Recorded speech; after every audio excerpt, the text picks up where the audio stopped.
तो हालात साफ है, आपको देश के हालातों का सही जायजा है और मैं इस पे बस यही कहना चाहती हूँ कि सूरज के खुदाओं की ये कोर निगाही है, सूरज के खुदाओं की ये कोर निगाही है, महलों में उजाला है, कुटियों में सिहाई है, महसूस ये होता है ये दौरे तबाही है, शीशे की अदालत है और पत्थर की गवाही है।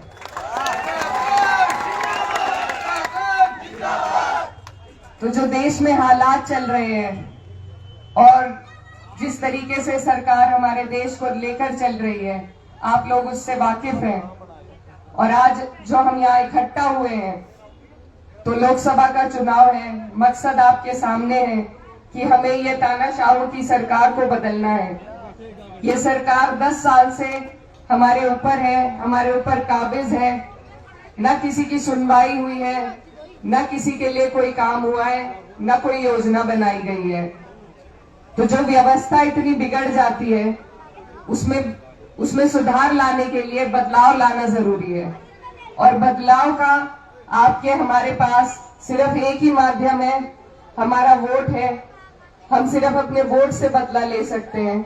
और आने वाली 19 तारीख है जो आपके लोकतंत्र का जश्न है, आपका वोट का अधिकार है, आपको उस दिन उसे इस्तेमाल करना है।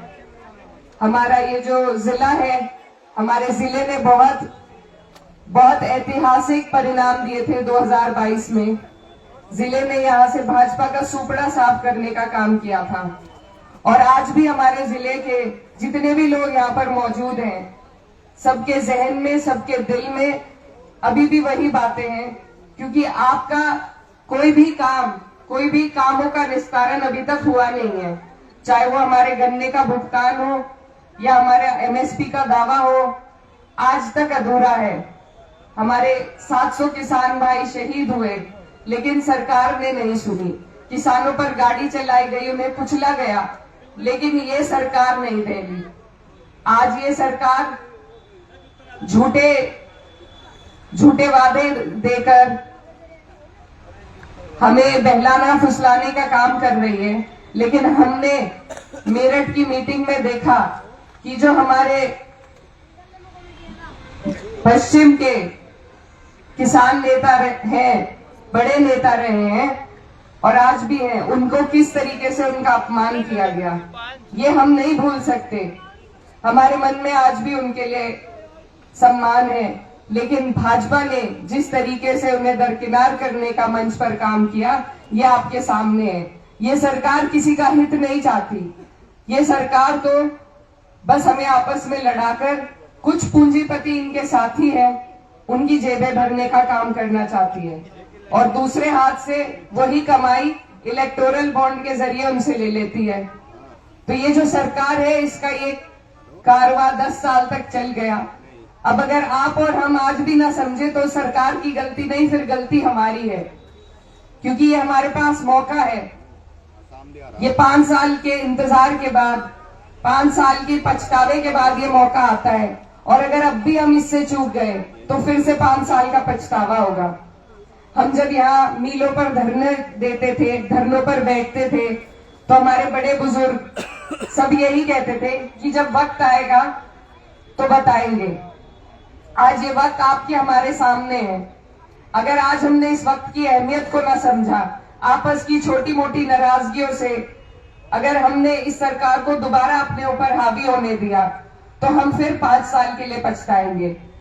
तो मेरे सभी बड़े बुजुर्ग, ये हमारे मुस्तकबिल का सवाल है, हमारे आने वाले कल का सवाल है।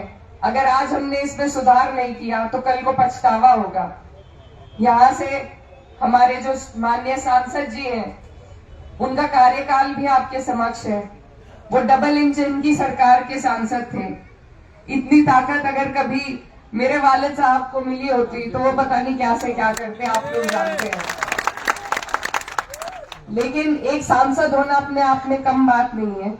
और डबल इंजन की सरकार का सांसद, वो अपने क्षेत्र के लिए, अपने लोगों के लिए बहुत कुछ कर सकता है, लेकिन कर तभी सकते हैं जब इच्छा हो। और इच्छा है ही नहीं, इच्छा दिखाई ही नहीं दी। आप लोग सभी इस बात को जानते हैं कि एक जनप्रतिनिधि का सबसे पहला कर्तव्य अपने लोगों के बीच में आना जाना, उनके सुख दुख में शामिल होना, उनकी समस्याओं को समझना, उसका निस्तारण कराना या उसे बुलंदी से पार्लियामेंट में उठाने का होता है। हमारे यहाँ हम खुद शामिल हुए, कई धरने हमने दिए, लेकिन एक भी धरने की आवाज संसद में हमने उठती नहीं देखी। तो ये हमारे लोगों के साथ ये छल ही है एक तरीके से। आज आप अपनी आवाज को बुलंद कर सकते हैं, आपके पास मौका है। तो मैं बस यही कहना चाहती हूँ कि आप लोग इस मौके की नजाकत को समझें। ये बहुत अहम है, हम हर कहीं जाकर नहीं लड़ सकते। और जिस तरीके से भाजपा वाले वोट मांगते हैं सिर्फ प्रधानमंत्री जी के चेहरे पर, लेकिन हमारे काम तो यहाँ प्रधानमंत्री करने नहीं आएंगे, न मुख्यमंत्री करने आएंगे। काम तो आपका लोकल जनप्रतिनिधि करेगा। और जब आपका लोकल नेता आपके काम ना आए तो ना आपको सरकारों का लाभ मिलेगा, चाहे डबल या ट्रिपल इंजन हो जाए, आपको किसी का लाभ नहीं मिलेगा जब आपका यहाँ का नेता आपको लाभ नहीं दिला पाएगा। तो इस बात को हमें समझने की जरूरत है।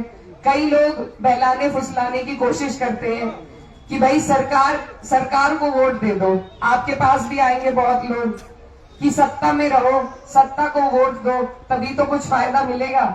लेकिन मैं आपसे सबसे पूछना चाहती हूँ, अब तक भी सत्ता में यहाँ पर भाजपा वाले रहे, 10 साल रहे, आपको कुछ फायदा मिला?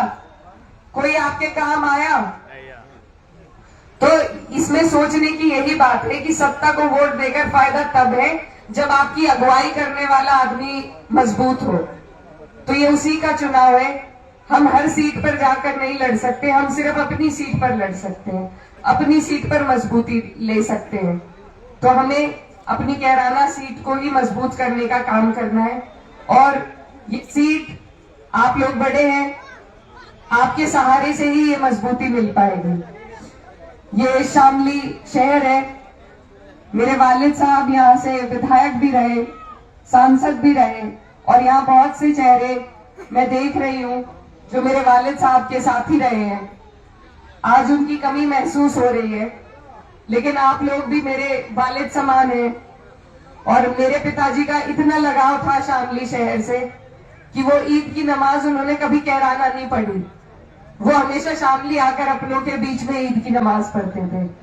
तो ये जो प्यार और लगाव आपका और हमारा है, इसको मेरे माध्यम से मैं चाहती हूँ आप लोग इसको बरकरार रखें, इसको हम आगे बढ़ाकर ले चलें। और इसीलिए आपके बीच में आपकी जिम्मेदारी बड़ी है, आप मेरे बड़े बुजुर्ग हैं। और आज मैं आप लोगों से, ये परिवार की सभा है, मैं वोट की अपील नहीं करने आई, मैं आप लोगों से आपको आपकी जिम्मेदारी सौंपने आई हूँ, क्योंकि ये चुनाव अब आपके सपुर्द है, ये आपकी जिम्मेदारी में है। आप मेरे बड़े हैं, आप लोग इस चुनाव की जिम्मेदारी को संभालेंगे, तभी ये चुनाव हम जीत पाएंगे। क्योंकि चुनाव एलम से लेकर टोडरपुर मील तक है, इसमें सभी के सहयोग की, सभी के साथ की जरूरत है। और आज जैसा हम बैठे हुए थे, देख रहे थे कि कुछ तो रोजे का असर था, शायद कुछ मौसम ऐसा है तो जोश थोड़ा कम था। लेकिन मेरी आपसे दरख्वास्त है कि 19 तारीख को ये जोश में कमी ना हो, जोश को आप डबल करके दिखाइएगा। ये जो प्यार और मान सम्मान है आपका, ये जो प्यार और मान सम्मान है आपका, इसी को हमें जरूरत है वोटों में तब्दील करने की। हमारा चुनाव मजबूत है, हम किसी एक वर्ग या समाज या जाति के लिए चुनाव नहीं लड़ रहे, बल्कि 36 बिरादरी जो यहाँ पर मौजूद है और जो प्रताड़ित है इस सरकार से, कोई ऐसा वर्ग नहीं है जो प्रताड़ित ना हो, चाहे किसान वर्ग हो, हमारे मजदूर भाई हो, हमारी माताएं बहनें हो, और जो पुरानी पेंशन है उसकी बहाली की मांग है। तो कोई भी ऐसा आदमी नहीं है जो इस सरकार से कुछ गुहार लगा रहा हो और सरकार ने उसकी मंजूरी की हो। तो ये सभी लोग 36 बिरादरी, यहाँ पर किरणपाल कश्यप जी हमारे बीच में थे, उनका समाज आज हमारे साथ खड़ा है, क्योंकि भाजपा ने सिर्फ उनसे वोट लेने का काम किया, न कभी कुछ दिया, न सम्मान दिया, सिर्फ वोट लेते चले गए। और मेरा मानना है, अगर कश्यप समाज बहिष्कार कर दे भाजपा का, तो भाजपा की एक भी सीट कहीं से नहीं निकल सकती।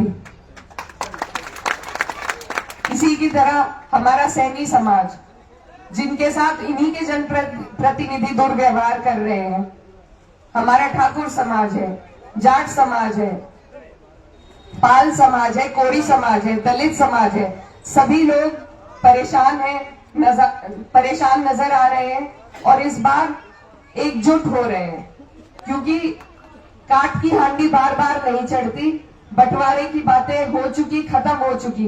हमारे यहाँ ना कभी कोई भेदभाव था, ना आज है। अब मुद्दे की बात होगी, अब विकास पे बात होगी, अब सम्मान की बात होगी और ये स्वाभिमान का ही चुनाव है। अगर आप लोग सब अपनी स्वाभिमान की लड़ाई लड़ना चाहते हो तो आप लोगों को इंडिया गठबंधन के साथ मजबूती से खड़ा होना पड़ेगा। ये सारी बातें आपके सामने हैं। आज हमारे चुनाव का कार्यालय का उद्घाटन हुआ है। आप लोग चुनाव आज से नहीं, कई सालों से लड़ते लड़ाते आए हैं।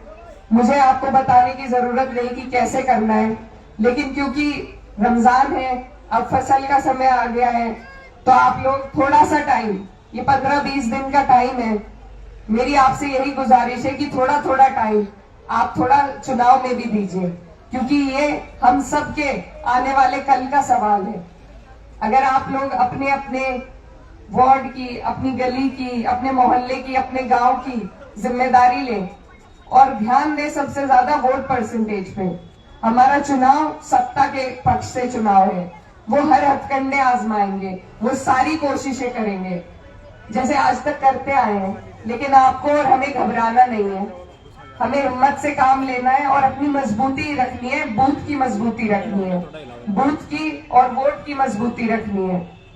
हमारे जितने भी साथी यहाँ पर खड़े हैं, आप लोग अगर पर्चियां पहले निकलवा लें, पहले से अपने बूथ देख लें, कस्बों के लिए खासकर, क्योंकि बूथ अक्सर बदल दिए जाते हैं, तो अगर बूथों की पहले ही देख रेख हो जाए कि किसका वोट किस बूथ पर है, पर्चियां निकल जाए सबकी। ऑनलाइन अभी भी वोट बन रहे हैं, बीएलओ तो नहीं बनाएंगे अब, लेकिन ऑनलाइन आप बनवा सकते हैं। तो ये सारी जो चीजें हैं ये अहम है, इन पर हमें ध्यान देने की जरूरत है। हमें जरूरत है वोट परसेंटेज बढ़ाने की, तो आप लोग ज्यादा से ज्यादा कोशिश कीजिए, जो आपके साथी हैं, आस पड़ोस के लोग हैं, उन्हें एकजुट कर कोशिश कीजिए कि ज्यादा से ज्यादा उस दिन वोट निकल सके, वोट डल सके। और एक और तरीका है वोट को बढ़ाने का, ईद का वक्त है, त्योहार है हमारा, सभी लोग जितने भी हमारे यहाँ के लोग बाहर काम करने गए हैं, मुझे उम्मीद है कि ईद पर घर आएंगे। तो मेरी आप सबसे गुजारिश है कि उन लोगों को आप कम से कम एक हफ्ता और रोकने का काम करें। एक त्योहार वो ईद का मनाए और एक हमारे लोकतंत्र का त्योहार मनाकर ही जाए, अपना वोट डालकर ही जाए। नमाज का वक्त हो गया है, तो यही अपनी बात खत्म करती हूँ। आप सबसे दुआओं की दरखास्त है। बहुत बहुत शुक्रिया।